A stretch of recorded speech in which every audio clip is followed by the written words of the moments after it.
नमस्कार दोस्तों। आज की हमारी कहानी है तुम अब पहले जैसी नहीं रही। अगर यह कहानी आपको अच्छी लगे तो प्लीज हमारा चैनल सब्सक्राइब करें। सुधा, क्या हाल बना रखा है तुमने अपना। अब तो तुम्हारे बदन से भी मसाले की खुशबू आती है। मोहन ने बाथरूम से निकलते ही सुधा को देखा और गुस्से से बड़बड़ाने लगा। सुधा ने मोहन की ओर देखा और आंखें झुका ली। नाश्ता तैयार है, मोहन चिल्लाते हुए बोला। गुस्सा अपनी चरम सीमा पर था। जी, संक्षिप्त सा जवाब सुनाई दिया। आज फिर ब्रेड ऑमलेट? तुम्हारे पास मेरे लिए समय ही नहीं रहा। झटके से प्लेट पीछे सरकाते हुए मोहन तेज से बोला। फिर वही खामोशी। मोहन गुस्से से भन्ना गया।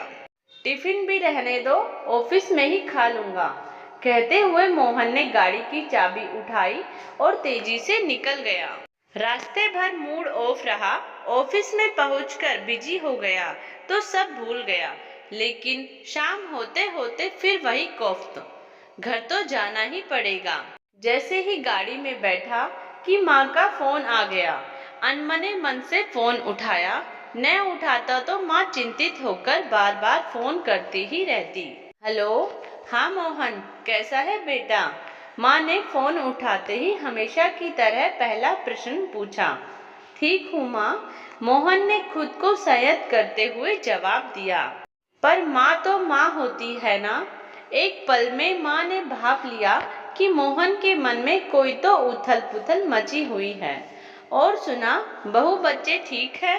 कितने दिन हो गए तुझे देखे। जब से तेरी नौकरी दूसरे शहर में लगी है, तरस गई हूँ तुझे देखने को। टाइम निकाल कर आजा जल्दी। जी माँ, जल्दी ही आऊँगा। छोटा सा प्रत्युत्तर। आज उदास क्यों है रे?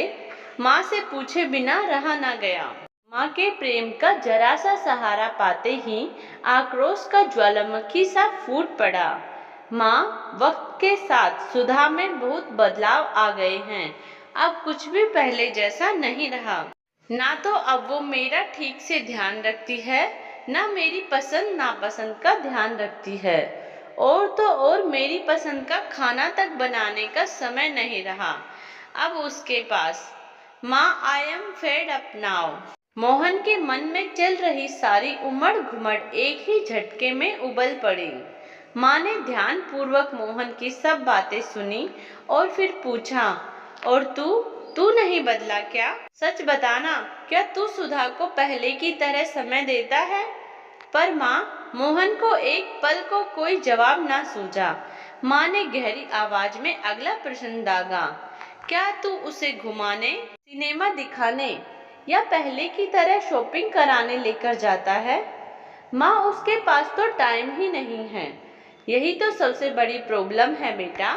मैं भी इसी दौर से गुजर चुकी हूँ। मेरे और तेरे पापा के बीच भी ये खाई पनपी थी।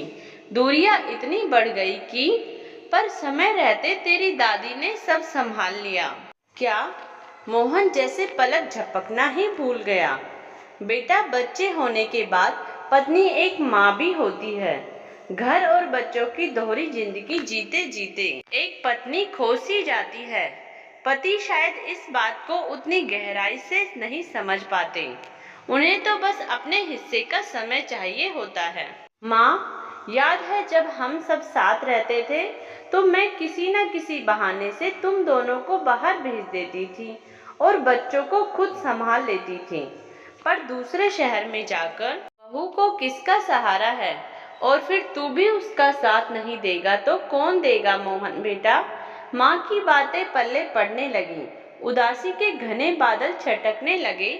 मैंने कभी इस पॉइंट ऑफ व्यू से तो सोचा ही नहीं। मोहन को ग्लानि सी अनुभव हुई। माँ, मेरी बुद्धि भ्रष्ट हो गई थी कि अनजाने में क्या क्या सोच गया सुधा के बारे में। माँ, आज आपने मुझे सही राह ना दिखाई होती तो मेरा तो घर ही। शुभ शुभ बोल मोहन। प्रेम तो एक गहरा सागर है। इस सागर में जितना डूबोगे उतना सुख पाओगे।